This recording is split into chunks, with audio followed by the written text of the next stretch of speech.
All right, we're videoing, guys. We're live.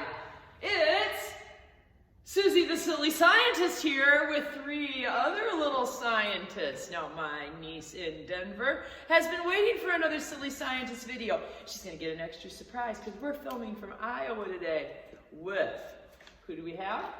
Tate, Carmen, and who are you?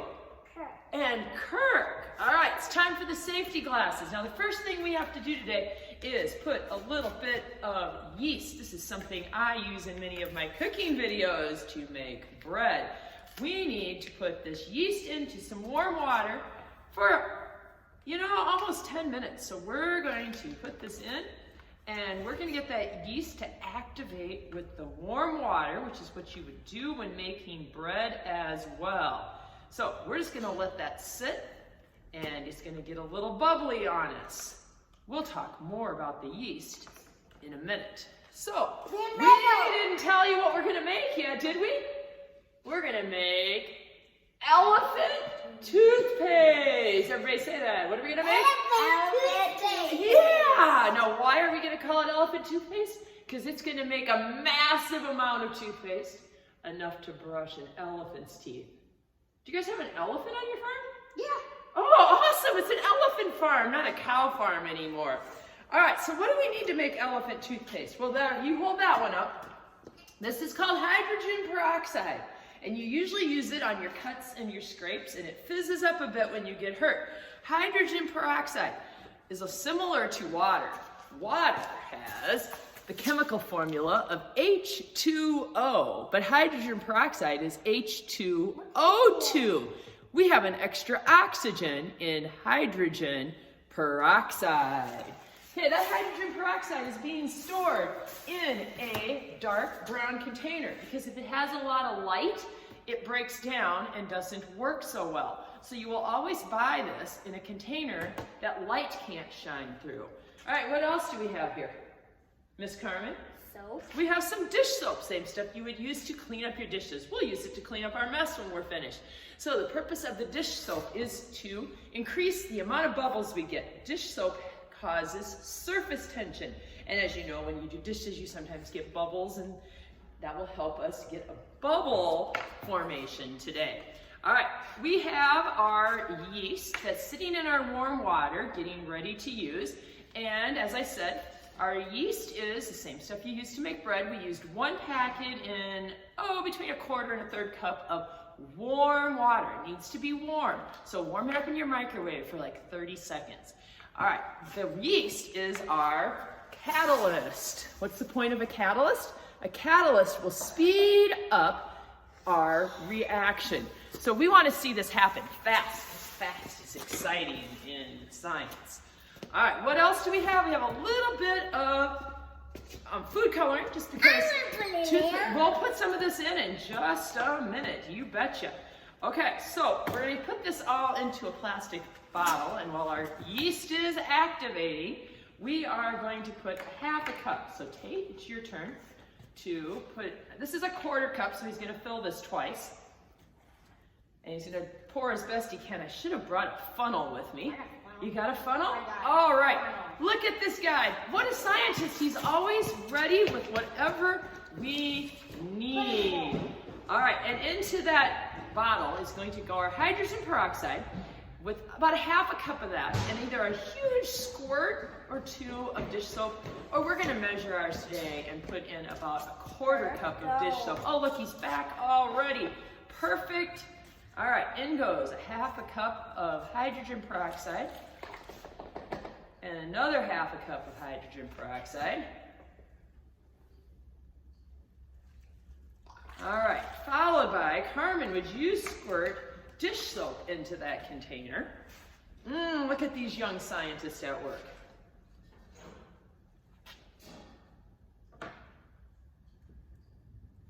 Good. Oh, perfect, perfect.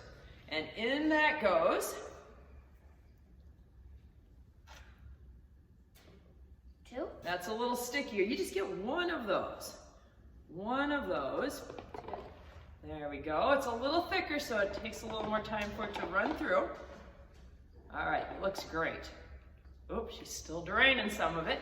We're just gonna give it a little swirl to slightly mix it. All right, Kirk, are we going to make blue or green toothpaste? Blue toothpaste, whoops.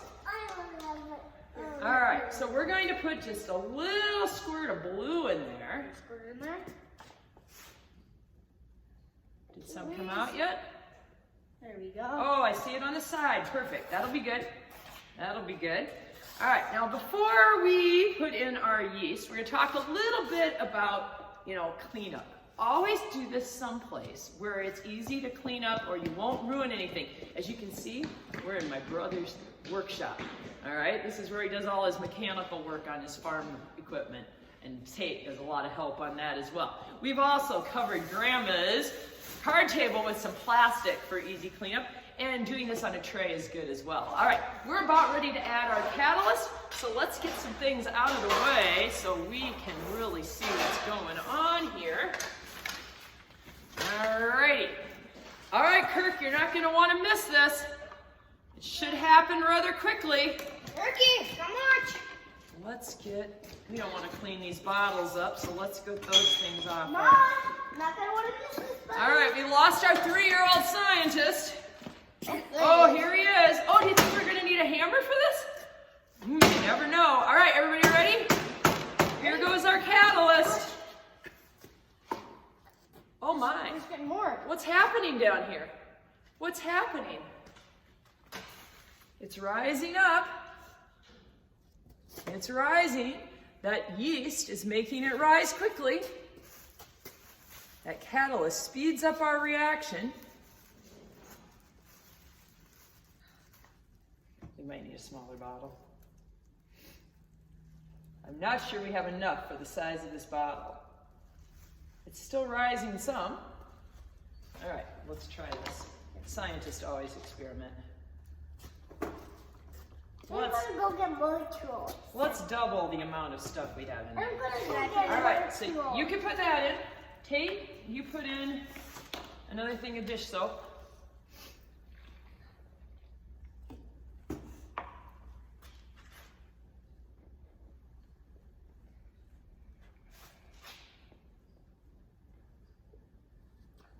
I haven't done this experiment in a long time. I think I need a smaller container. It's not foaming out. Now we need a blue toothpaste again. Yeah, we might have to do it again. All right, do you guys have a plastic water bottle around? All right, we're gonna try it again, but this time we're going to use a smaller container. So we need to activate our yeast again. We're gonna pause the video and heat up some more water. Oh, it is starting to come out the top, though. Here we were about ready to give up on it, and that toothpaste is starting to foam down the side. Look at that, Kirk. What color is coming out with that toothpaste? What color is that? We're getting some striping, just like toothpaste you might buy in the store. Blue. Blue! We've got blue. All right, we're still going to redo this experiment, though. We're going to do it with a smaller container. So as long as the yeast has some power in it, it'll keep oozing out, although our young scientists here today are going to give it a squeeze and see what else they can get out of it.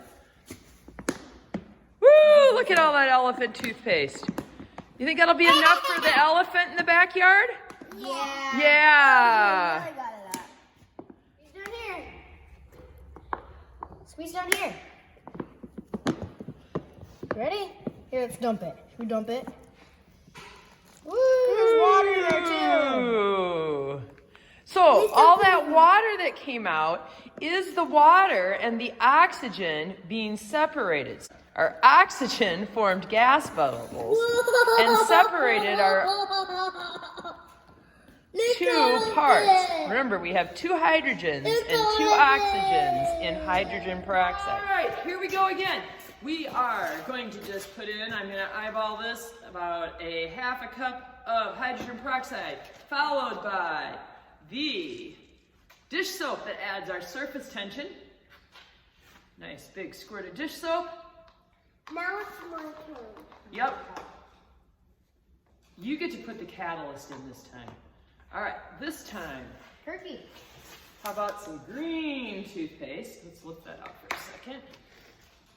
All right, oops, let's make that a couple drops. I got 3 drops of green food coloring. And Kirky, you get to dump the catalyst. Now this might come fast this time, so be ready. We've got a smaller jug.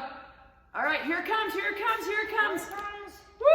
Look at that elephant toothpaste foam out. We got a little bit of green there. Look at it. Whoa! Whoa! Look at that elephant toothpaste. Well, if you want to make this at home, a little warning: plan for cleanup. Know that because you use food coloring, it could stain. I've got some green and blue on my fingers. Oh, there's a good close-up of the toothpaste. Plan to not use this on your teeth, only on your elephants. What do you say, kids? Do you think it's time to go and use this on the elephant? Yeah! Yeah, it's time to go out and find the elephant. So long, everybody! It's Susie the Silly Scientist with Kate, Kirk, and Carmen.